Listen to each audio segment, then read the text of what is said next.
Shri V M Binu, കോടതിയുടെ തീരുമാനം വന്നിരിക്കുന്നു, താങ്കൾക്ക് മത്സരിക്കാൻ കഴിയില്ല. എന്താണ് ഇനി നീക്കം? കോടതിയുടെ തീരുമാനത്തെ ഞാൻ അംഗീകരിക്കുന്നു. അതിന്റെ അപ്പുറം എനിക്കൊന്നും പറയാനില്ല. ശ്രീ വി എം ബിനു, കോടതി എടുത്ത് ചോദിച്ചൊരു കാര്യമുണ്ട്. ഇത്തരം കാര്യങ്ങളൊക്കെ അറിയാത്തവരാണോ വിദ്യാസമ്പന്നരിലൊക്കെ അല്ലേ മത്സരിക്കുന്നത്? അപ്പോൾ ഈ വാർഡിലൊക്കെ വോട്ടില്ല എന്ന് തിരിച്ചറിയാനുള്ള ഒരു ബോധ്യമില്ലേ എന്നാണ് കോടതി ചോദിക്കുന്നത്. അത് ശരിയല്ലേ? അത് ശരിയല്ല.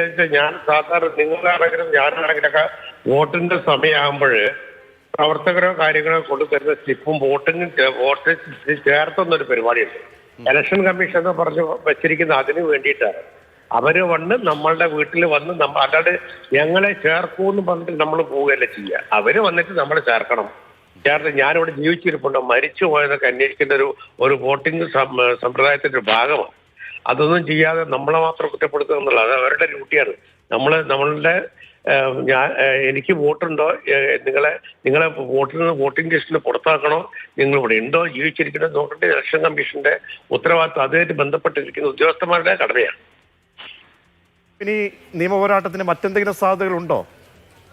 അങ്ങനെയൊന്നുമില്ല. ഞാനൊരു പക്ക രാഷ്ട്രീയക്കാരനൊന്നും അല്ലല്ലോ. അപ്പൊ അതിലൊന്നും അത്തരം കാര്യങ്ങൾക്കൊന്നും എനിക്ക് തല കൊടുക്കാനുള്ള സമയമില്ല. അതായത് ഇതൊക്കെ ഒരു രാഷ്ട്രീയക്കാരെ സംബന്ധിച്ചോളം അല്ലെങ്കിൽ അങ്ങയെ സംബന്ധിച്ചോളം അങ്ങേ പെട്ടെന്ന് ഈ തെരഞ്ഞെടുപ്പിലേക്ക് വരികയാണ്. അപ്പോൾ ഇതൊരു മുന്നണികളെ സംബന്ധിച്ചോളം പാർട്ടിക്കാരായാലും അവർക്കൊക്കെ കൂടിയുള്ള ഒരു മെസ്സേജ് ആണല്ലേ?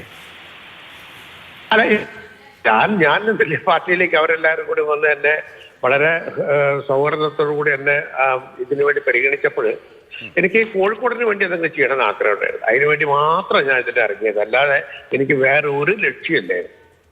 അപ്പൊ അത് നടക്കട്ടെ. ഐക്യ ജനാധിപത്യ മുന്നണി പ്രാവശ്യം അവർ ജയിച്ചു വന്നിട്ട് അതിനെ നടക്കട്ടെ, അത്രയും എനിക്ക് പറയുന്നത്. ശരി, വളരെയധികം നന്ദി ശ്രീ വി എം ബിനു പ്രതികരിച്ചതിന്.